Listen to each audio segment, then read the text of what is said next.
Bom dia, a graça e a paz do Senhor Jesus. Obrigado. Bom dia, Matias, tudo bem? Louvou bastante? Agora você vai lá com as crianças? Vai, tira a caixinha aí, entrega pro tio. Aê, muito obrigado, viu? Sua participação, muito importante. Figura, hein? Eu quero te convidar para o Evangelho de João, capítulo 21. Capítulo 21 do Evangelho de João, minha gente.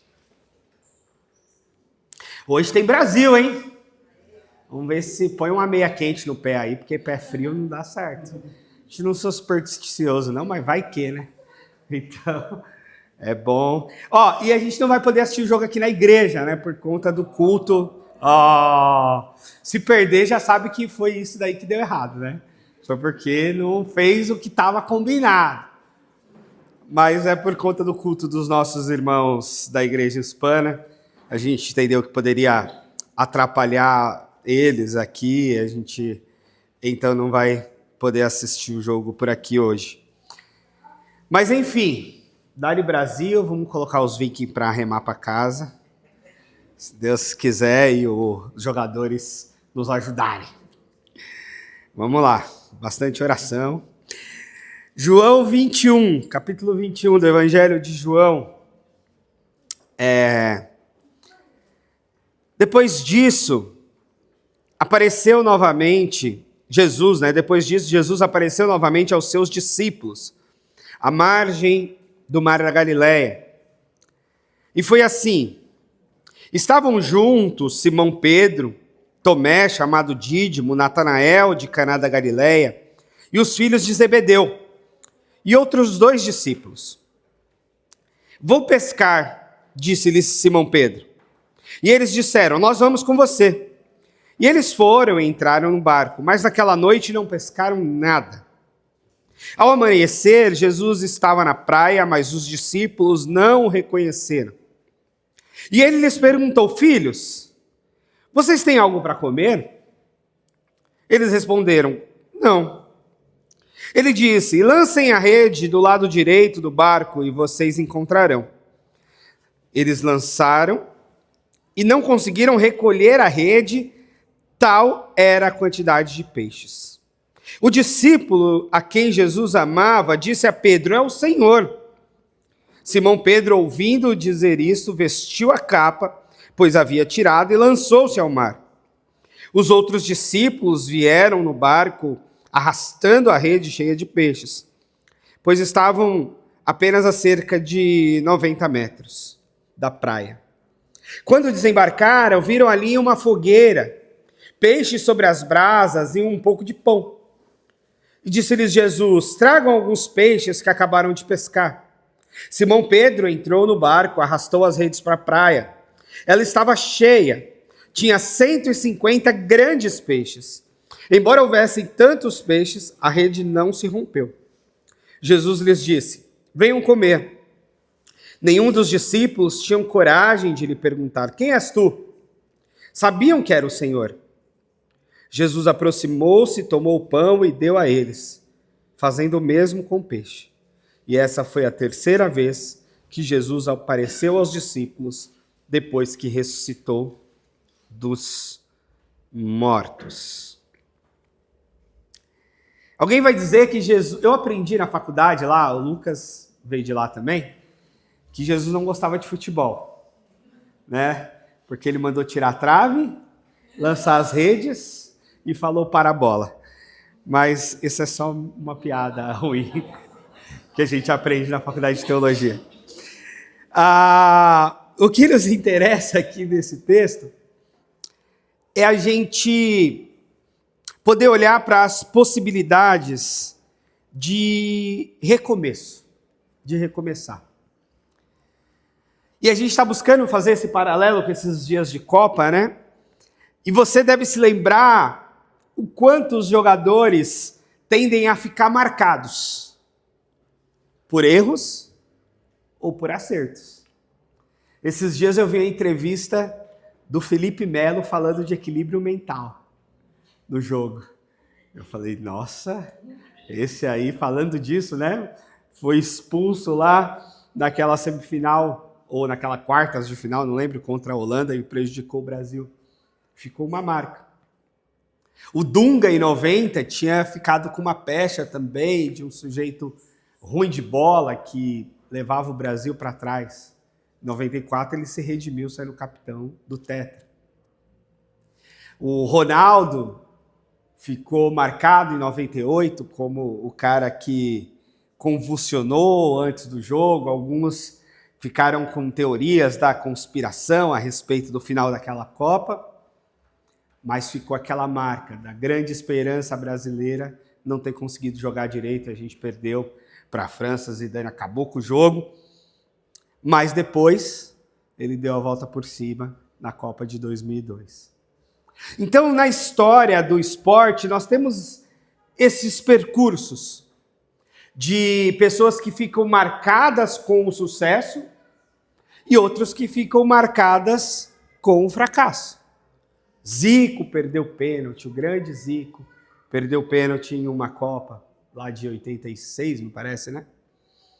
Então, essas coisas vão marcando a nossa vida. E é fato que sucessos e fracassos fazem parte da vida.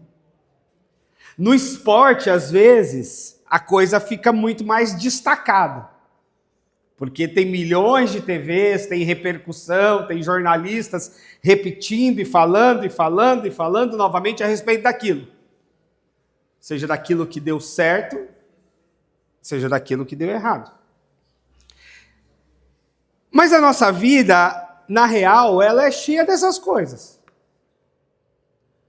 Tem hora que dá certo, tem hora que dá errado, tem hora que dá muito certo e tem hora que dá muito errado. E esse texto dessa nova aparição de Jesus, aqui já ressurreto, Jesus aparece e a maioria, se não praticamente todos os seus discípulos, estavam de volta à sua atividade de antes da jornada com Jesus, que era de pescadores. Esse era o cotidiano, essa era a vida, esse era o sustento deles. E depois que Jesus morre, os discípulos se espalham, né? Judas havia entregado ele. Pedro havia negado. Os outros fugiram com medo de morrer também. Saíram de Jerusalém e foram lá para Galiléia. E você lembra que Jesus tinha dito para eles ficarem em Jerusalém, lembra? Fiquem em Jerusalém até que do alto vocês sejam revestidos de poder, tal. Mas eles, vazaram. Eles ficaram com medo. Claro, se mataram Jesus, não vai matar a gente? Mataram o nosso mestre e vão pegar um por um. Vamos embora. E eles saem de Jerusalém, voltam para Galiléia e voltam para a sua vida cotidiana, no caso de pescadores. Jesus aparece ali na praia, na beira do mar da Galiléia, é um enorme lago, e quer comer com eles. Pergunta, vocês têm algo para comer? A mesa era parte importante da vida e da convivência de Jesus com eles, né? E eles não tinham nada para comer àquela altura. Jesus manda eles lançarem a rede, eles lançam, vem uma quantidade de peixes, mas eles ainda não estavam discernindo se era de fato Jesus. Mas aí o discípulo a quem Jesus amava, muito provavelmente João, o evangelista, era este, ele diz, é o Senhor. Quando ele diz, é o Senhor, o Simão Pedro coloca a blusa que ele tinha tirado, estava sem camisa, e pula no mar. Ele fez isso porque, muito provavelmente, ele estava constrangido, envergonhado. Porque antes de Jesus morrer, Jesus fala que eles iam se espalhar, que eles iam negar, que eles iam ficar com medo. E o Pedro havia dito, não, Senhor, eu vou com você até o fim, eu estou contigo até as últimas consequências. E Jesus diz, olha, antes que o galo cante, você vai me negar 3 vezes. E aconteceu. Então, havia um constrangimento, especialmente em Pedro, de ter falhado na missão. de não ter dado conta de ser fiel a Jesus naquele momento mais difícil, que era o momento da prisão, do julgamento e da crucificação. Então, eu acho que o sentimento de Pedro ali, ele era muito estranho, talvez. Porque, de um lado, eu acredito que é motivo de celebração. Jesus falou que ia ressuscitar e ressuscitou. Ele está aqui, ele está vivo, ele voltou, ele está entre nós, ele está chamando a gente para a mesa. Ele está falando para a gente comer peixe com ele. Mas talvez o constrangimento, a vergonha fosse ainda maior. E aí ele coloca a camisa, se veste novamente e pula para longe, pula no mar. Como quem quer fugir de Jesus. Ou fugir da vergonha e do constrangimento de ter negado a Jesus. Mas essa é a história da nossa vida. A nossa vida é de seguir a Jesus e às vezes de negar a Jesus, infelizmente. A nossa vida é de vencer certas batalhas, mas de perder tantas outras. A nossa vida é de dar conta de muita coisa, de bater no peito e dizer, não, eu dou conta da casa, eu dou conta do trabalho, eu dou conta dos estudos, eu dou conta da minha fé, eu dou conta de tudo. E aí, de repente, fracassar e falar, eu sou um fracasso, não dou conta de nada, não estou conseguindo. E a gente oscila, né, nessa vida. Lá em casa, cada almoço que o Estevão não come direito, a Cris entra numa crise. Meu Deus, não consigo alimentar meu filho. Não consigo dar comida para essa criança. Ela não come direito, vai para a escola com fome. Como se ele tivesse, né, desnutrido, né? Morrendo de fome, como vocês veem. Mas esse sentimento, essas culpas, que às vezes são devidas, às vezes realmente a gente fracassou, mas às vezes nem são devidas, mas a gente se sente fracassado, elas nos afetam. Elas nos jogam para baixo. Assim como o sucesso nos coloca lá em cima, né? Quem faz um gol numa Copa do Mundo, quem faz um jogo espetacular, quem vive um momento maravilhoso, às vezes fica cheio de euforia, fica igual o Romário, que falou, Deus olhou do céu para mim e disse, você é o cara. Romário muito humilde sempre, né, gente? Vocês sabem.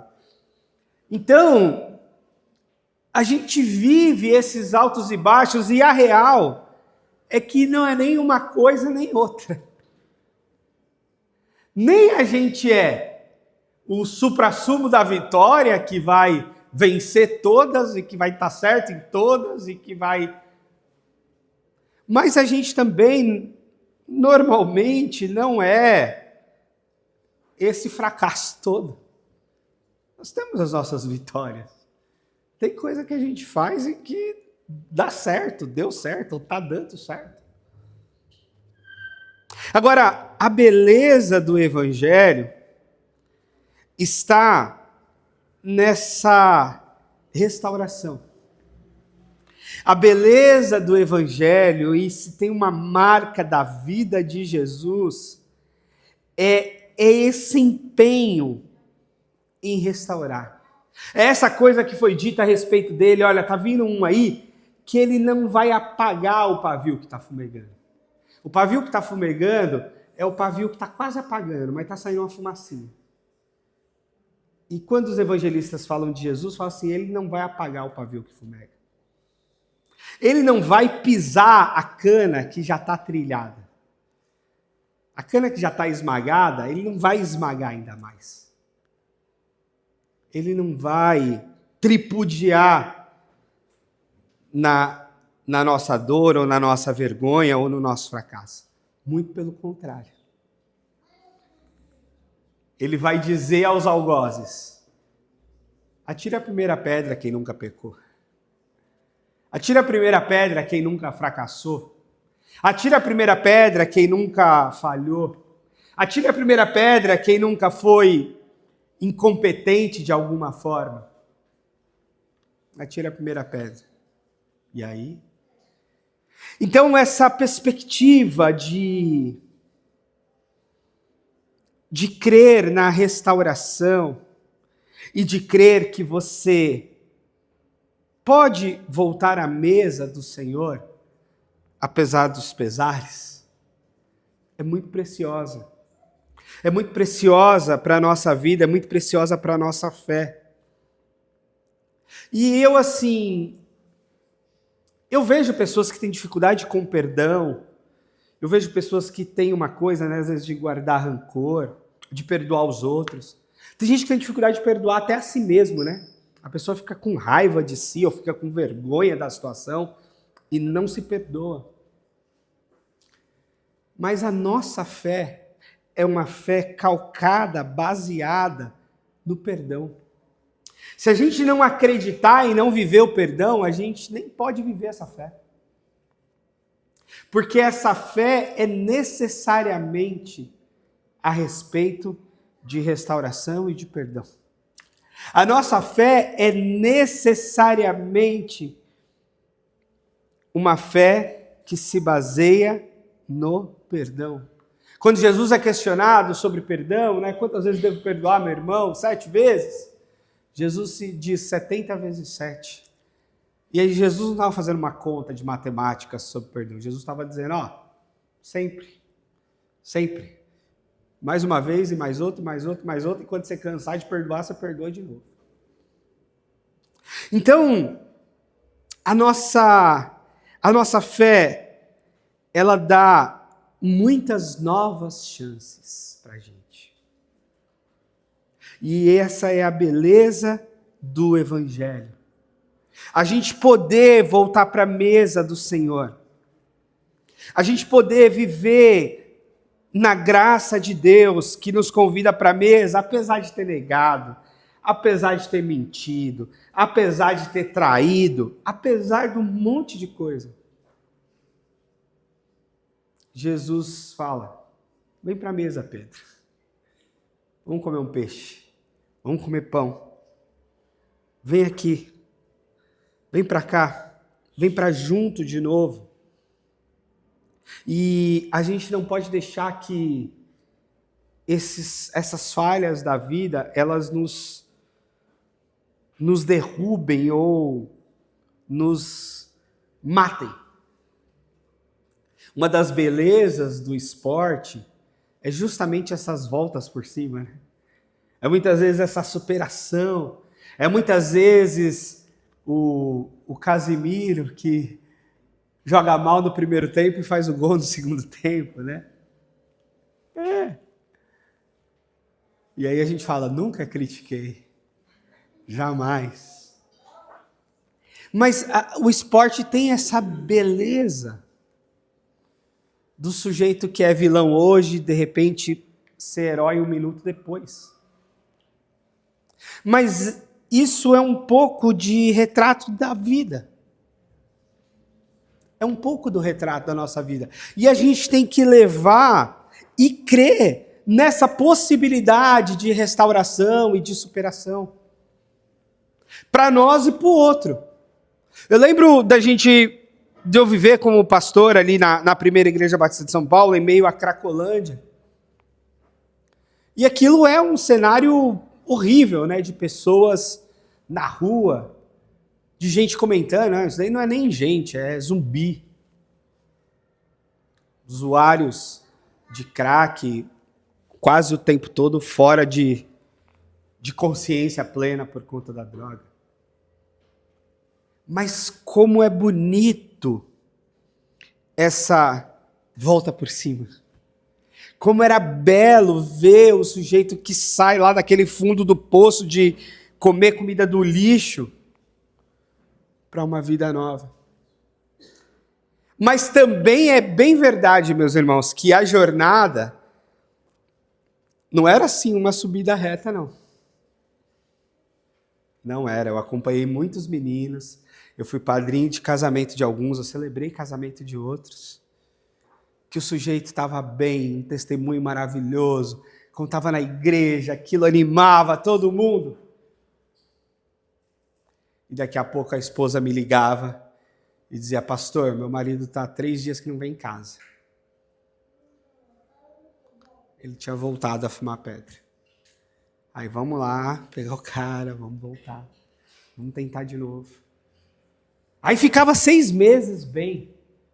Voltava para casa, trabalhava, tal, beleza, 6, 8 meses. De repente, tinha uma recaída de novo. A gente ia lá de novo. E aí você pode pensar, tá vendo? Não tem jeito, né? Mas você pode pensar, tá vendo? É possível recuperar-se, apesar das quedas. É possível dar a volta por cima, apesar de muitas vezes ficar por baixo. E eu estou falando isso para a gente saber que a coisa não é assim conto de fadas, né? A coisa não é assim, nossa, restaurou, me converti, fui batizado, dei testemunho na igreja, tá tudo incrível. Não é bem assim. Quando a gente vive com as pessoas, a gente sabe que não é bem assim. Esses altos e baixos, eles estão na vida. Às vezes mais alto, às vezes mais baixo, mas eles estão na vida. Mas a beleza do Evangelho é justamente as novas oportunidades que Jesus nos dá. E aí, quem somos nós para dizer, olha, que fraco esse Pedro, hein? Negou Jesus 3 vezes. Se eu estivesse lá, eu não negaria. Eu seria o brabão que ia encarar o exército romano inteiro. Não ia. Acho que não ia. A gente ia ficar com mais medo ainda. Ia fugir para mais longe. Ia correr mais rápido para ir embora. Porque a gente é humano, a gente é limitado, a gente tem medo, a gente não consegue. A gente xinga lá os jogadores, mas a gente não faria metade do que eles fazem. Mas a gente pode xingar, porque a gente está aqui para isso mesmo. Eles estão ganhando o dinheiro deles lá também, para fazer o trabalho deles. Mas a real, se a gente for assim, na realidade, a gente não tem tanta velocidade, a gente não tem tanta disciplina na alimentação, a gente não é bem sucedido assim. Os caras chegam a dizer que o Ancelotti é burro, né? Porque o técnico mais premiado do mundo, praticamente, os caras falam, não sabe de nada esse técnico. Eu que sei. Mas isso enquanto um sentimento de torcedor, enquanto, né, tá tudo certo. A gente não pode levar-se a sério demais e achar que é assim mesmo. Porque a gente sabe que na vida, às vezes a gente não dá conta nem de lavar uma louça bem lavada. Às vezes não dá, não deu, não flui, não deu certo. E a beleza desse texto é exatamente essa, Jesus chamando Pedro e os outros para comer mais uma vez, para voltar para a mesa mais uma vez.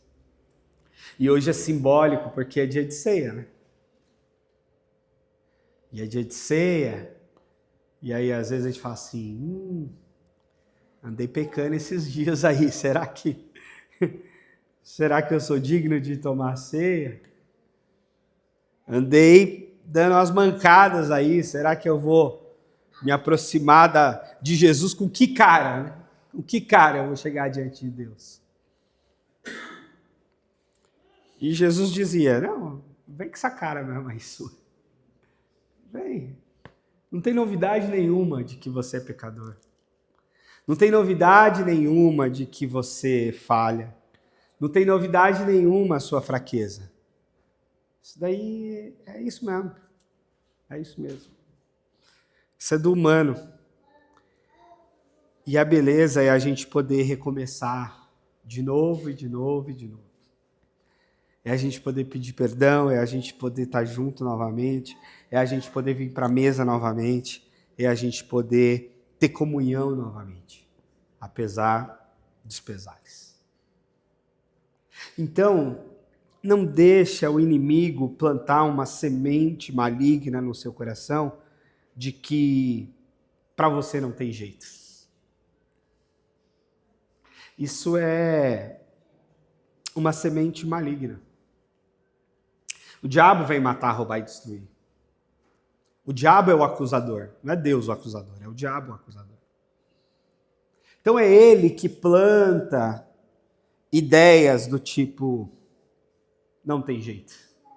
É ele que planta ideias do tipo, você é um fracasso absoluto e não há o que fazer com você ou com a sua vida. Isso nunca vai ser uma ideia vinda de Deus ou do Evangelho. As ideias trazidas do Evangelho são sempre de que pode dar certo, vai dar certo, você pode ser restaurado, você pode ser recuperado, você pode ter uma nova vida. Mesmo que você não esteja vendo, ou mesmo que você não esteja crendo. Eu gosto do texto de Romanos, do apóstolo Paulo, que ele fala assim, quem nos separará do amor de Deus? Quem? O pecado? Os principados, as potestades, os demônios, o passado, o futuro, o porvir, a espada. E ele diz, nada nos separará do amor de Deus em Cristo Jesus. Nada. Nem você mesmo.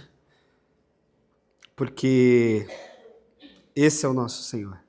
E aí depois dessa mesa, depois dessa comida, Jesus chama Pedro para uma conversa ainda mais pessoal e particular e diz, Simão, você me ama? E aí tem toda aquela conversa sobre o amor, as 3 perguntas de Jesus, as respostas de Pedro. E Jesus fala, agora você vai pastorear então as minhas ovelhas, você vai cuidar dos meus cordeiros. Porque você só cuida dos outros bem se você aprendeu a ser cuidado, né? Você só perdoa quando você se entende perdoado. Então, quem não perdoa é porque talvez não se sentiu perdoado ainda, ou não entendeu a dimensão do perdão, a complexidade, a profundidade do perdão. Agora, quando a gente foi e se sente perdoado por Deus, fica um pouco mais fácil. Porque a gente fala assim, se Deus me perdoou, sendo eu quem eu sou, como é que eu não vou perdoar outra pessoa? Eu sou mais pecador, Deus me perdoou. Eu que cometi erros gravíssimos na minha vida e fui perdoado, por que eu não vou perdoar? Por que eu não vou ter misericórdia? Não tenho como não ter. Não tenho como não perdoar. Não tenho como não acreditar na restauração das pessoas. E por isso nós precisamos continuar acreditando na restauração, na transformação, na mudança de vida. Isso acontece sempre, isso acontece com todo mundo que pede perdão está sendo sincera de fato, ou todo mundo... Não sei, não sabemos, talvez nunca saberemos. Mas fato é, nós precisamos viver e criar um ambiente de graça ao redor de nós. Eu já citei um livro que eu li aqui, que é Eduque Filhos na Linguagem da Graça. E é muito isso. A gente ensinar e a gente viver essa lógica de perdão. A gente viver num ambiente de graça. de perdão, de restauração e de alguma forma criar nos ecossistemas de graça. Isso é o Evangelho. Isso é o Evangelho. Isso é o Evangelho na nossa vida, isso é o Evangelho na nossa casa, isso é o Evangelho na nossa família, quando a gente tem ambientes de graça, ambientes de perdão, ambientes de restauração. Eu aprendi isso com a minha mãe. Minha mãe, diante de qualquer bronca, diante de qualquer coisa, da mais grave que fosse, ela ficava brava, aquela coisa de mãe, falar, esbravejar, mas dizia, no final, você sempre me terá do seu lado. Qualquer coisa que aconteça, eu sou sua mãe, eu vou estar com você. Você vai poder confiar em mim, sempre. E eu tento fazer isso com o Estevão. Dou uma bronca e falo, papai te ama, não se esqueça disso. Nunca se esqueça disso. Apesar de qualquer coisa, ou de qualquer situação, ou de qualquer nervosismo, ou de qualquer desentendimento, o papai te ama, isso não vai mudar. Trazer essa segurança do afeto e esse ambiente de graça para a relação.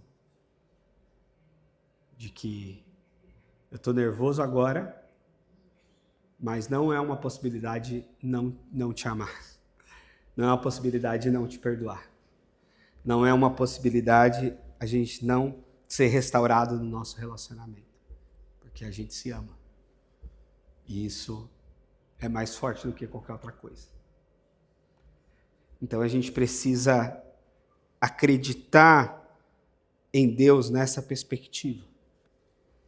Na perspectiva do Deus que se revela em Jesus com a sua graça. E é por isso que aqui a nossa mesa da ceia é livre. Ultra livre. O que significa? Significa que a gente convida todo mundo para a mesa. Porque a gente entende que Jesus está te convidando para a mesa. E se você acredita no perdão, então você vem. Se você se entende perdoado por Deus, você vem. Não é se você se entende santo, você toma a ceia. É se você se entende pecador, perdoado por Deus. Se você entende que Jesus deu o sangue dele na cruz por seu pecado, então você é convidado a participar desse memorial. Só para te lembrar que ele te perdoa, que ele te perdoou e que ele vai continuar te perdoando, sendo você quem é. Isso é amor. Isso é amor. E é nisso que nós cremos. Então Pedro foi restaurado, Pedro volta à vida, ao ministério, ou retoma a liderança dos apóstolos e é o primeiro grande líder da igreja, sendo ele. E ele teve as falhas dele, depois teve briga com Paulo lá para frente também. Não era muito fácil. Mas o fato era perdoado por Deus. E eu já citei aqui, gosto de citar o lema lá do Celebrando a Recuperação. Que as pessoas dizem o nome, eu sou Reinaldo, sou um filho amado de Deus. Me recuperando de sei lá o quê. Mas a primeira frase não é que eu estou me recuperando de alguma mazela. A primeira frase é, sou um filho amado de Deus. Você afirmar isso para você mesmo, você afirmar isso para o outro, é criar esses ambientes de graça. Sou um filho amado de Deus, você é um filho amado de Deus. Somos filhos amados de Deus. E isso deve pautar a nossa vida, formar a nossa identidade mais próxima. E aí o restante é o restante. Os problemas a gente vai resolvendo no caminho. Mas a gente não pode se esquecer disso. De voltar à mesa, de voltar para o Senhor e de afirmar diante de nós mesmos, diante do espelho, diante do outro. Somos filhos amados de Deus. Nada nem ninguém nos tirará isso. Nós estamos nas mãos dele, sob cuidado dele.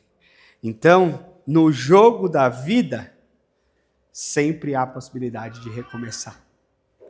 Sempre há novas chances, sempre há novas oportunidades, sempre há caminhos de restauração.